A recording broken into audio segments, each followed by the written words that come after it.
Hey, so Jamal Myers here with KSW Heavyweight Champion Phil DeFries. Massive fight week coming up next week. Todd Duffee, an opponent that you've faced before, and I'm sure you'll be looking to get revenge. It's been a long time since that first fight, so obviously you're heavyweight champion now, but aside from the gold around your waist, how much different are things for you? Oh, we got the Undertaker music playing as well. Oh, it's great. I've got my head in a good place. I'm training with. I've got Tom here, who's unbelievable. You know, the best sparring partner in the world. My head's in a good place. I'm the best athlete I've ever been. I'm good to go, and I'm going to get my revenge. Obviously, you was in a different position for the UFC. Now the face of KSW, and to be an outsider as well in that Polish promotion. I've seen in interviews before you've said that you get recognised more over there than you do over here. It must be crazy going back over there. You must feel a king over there when you land in Poland. Oh, it's great. I don't think I would like to be famous. It's nice to go to Poland, be famous, get my ego boost, come back home, and then pop the shops without getting bothered. I do get noticed a little bit, especially around the doors. But I love it. I love it out there. It's great. I think the MMA scene is bigger. The fans care more. It's great.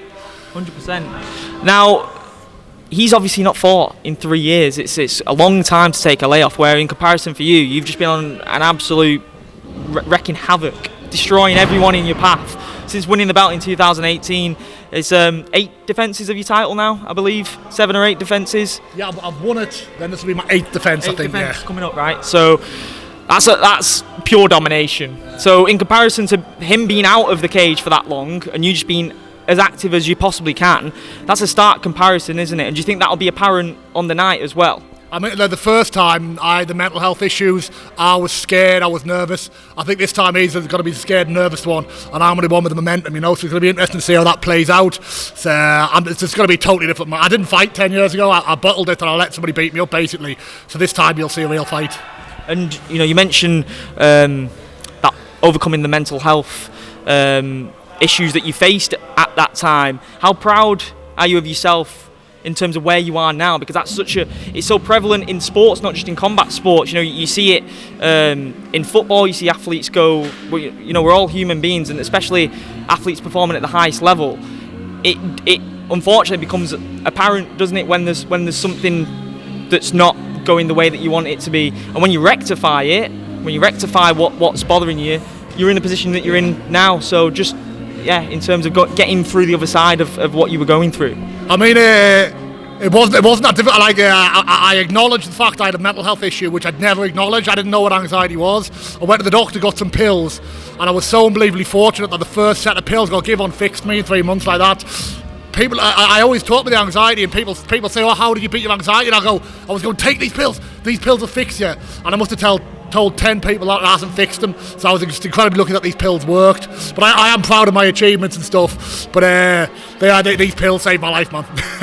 That's all part of your journey and your story. You know, if everything was plain sailing 24/7, you probably wouldn't taste it as sweetly as you do now. Yeah. You know, I feel like in life and in combat sports, if everything was not everyone's going to be Floyd Mayweather, are they? Yeah. He's probably when he gets to 50-0, it's not going to taste as sweetly because he's never experienced the pain of defeat. And would you say experiencing the pains of defeat in there and out of there make the victories that much sweeter in there, and especially on the domination that you're on right now as well? Yeah, I mean, where I've landed right now, I'm the happiest I've ever been in my whole life. I got raised in a bloody abusive household, got picked on, tortured in school, mugged and jumped multiple times. I felt like killing myself many times through the 20s, and I was depressed and miserable. If I didn't go through that, maybe I wouldn't be sitting here now. Maybe if I was happy when I was younger, maybe I'd be depressed now. I've had my burdens, and now is my happy times. I don't care about the past. I'm happy now. I've got my family now. I'm strong now. And I'm good. I'm good. That's the main thing. Massive respect for you for opening up for that and coming through that as well, because it's an amazing feat that you've achieved as well. Obviously, we're here. You've been training with Tom Aspinall. So how did that relationship come about? And what are these sessions like working with him as well? Oh, it was great. I mean, Tom was always about, but I was always the best in Britain. You know, whenever somebody came out in England, this guy's good, I would go and beat them up. You know. So I was going to Tom team at the time, and I thought, I'll go train with Tom Aspinall, see what he's like. And he was unbelievable. I thought, this kid's going to be a world champion. I can't believe he's a peer. I'm part of this team now, you know. Just top team was great, but I had to leave the country, leave my family. So it's better here. Like they've all been good friends now. It's unbelievable. It's a great atmosphere and great gym. Yeah, it's tremendous to see as well. And obviously Tom's gone through his own period as well with the injury, and now he's saying that with 2 legs he's going to be a completely different beast. Obviously you've first-hand seen him training and sparring since his injury. What can you tell us about how he's looked? Is he looking incredible? Oh, every time I come and train with this fella, he's better. Like sometimes I'll do little bits here, I'll get my little things here. It never works twice. He's very clever, and he's always getting better. And he was fucking brilliant the first time I came. So he's got to be world champion. I'll guarantee that. If he doesn't become world champion, I'll eat these socks. Yeah, we're all going to hold you to that, but you're never going to eat them socks, mate. We know he's becoming world champion. We know 100%. It is absolutely written. World champion, you've got to eat the socks. Will you eat them? Neither of us eating them socks, mate. Nobody. I've been telling everyone I'm from Everton too. I'm from the same hometown, so we're all immensely proud of him. As yourself, mate, from the UK, flying the flag as well. I just got a massive load of sweat. Look at this. Cooling down. But yeah, so we were talking off camera as well. Pudsy is who you was talking about, Pudzianowski. Immensely scary guy, but street fighting style that I'd imagine that you'd take care of business fairly easily once you got in there. No disrespect to him, obviously he's from a bodybuilding background, isn't he? So in terms of that's a money fight for you over there in KSW. You've said that you wanted it, but obviously he's just fought Khalidov, who's had his first heavyweight fight as well. So is that still on the cards?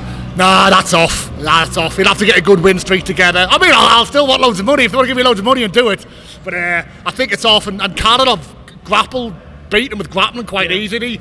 And Khalidov's a striker. I think it'll be quite I think I would win quite easily, to be honest. Yeah, because you see, again, no disrespect to Pudzianowski, but you see a smaller guy go and take him down like that. That must fill you with a world of confidence if you ever got that opportunity to go up against him as well.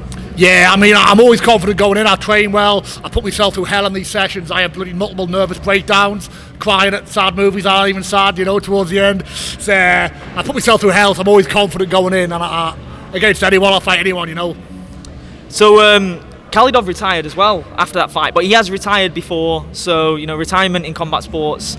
We'll see it. We'll believe it when we see it, sort of thing. We give him a year, and he might want to come back. He might want to come back against you and test himself for the heavyweight title. I'm sure you'd love that fight, wouldn't you, if he was interested in it? I've got nothing respect for Mohamed. I spoke to him. He's a great guy. I am probably far too big for him, but I do love money. You pay me, I'll fight anyone. That is a money fight. No disrespect. I don't think it'll happen now. I've got nothing but respect for Khalidov. Obviously, the heavyweight division in the UFC has drastically changed. Ngannou wasn't happy with what was going on in terms of how he felt he was being looked after by the company, and now he's the hottest free agent in combat sports. PFL could come after him. Obviously, you're KSW Heavyweight Champ. Your loyalties lie with that organisation. But if another organisation come up to you and said, "There's an opportunity here, Ngannou's going to join us," what are you thinking of that opportunity? Do you want to test yourself against him before your career ends? I'm a prize fighter. Put money on the table. I'll fight any opponent in the whole world at all. Anyone.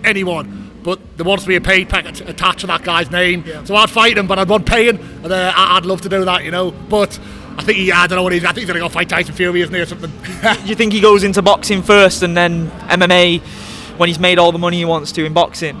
I think he'll do a couple of. I don't think he'll do that well boxing.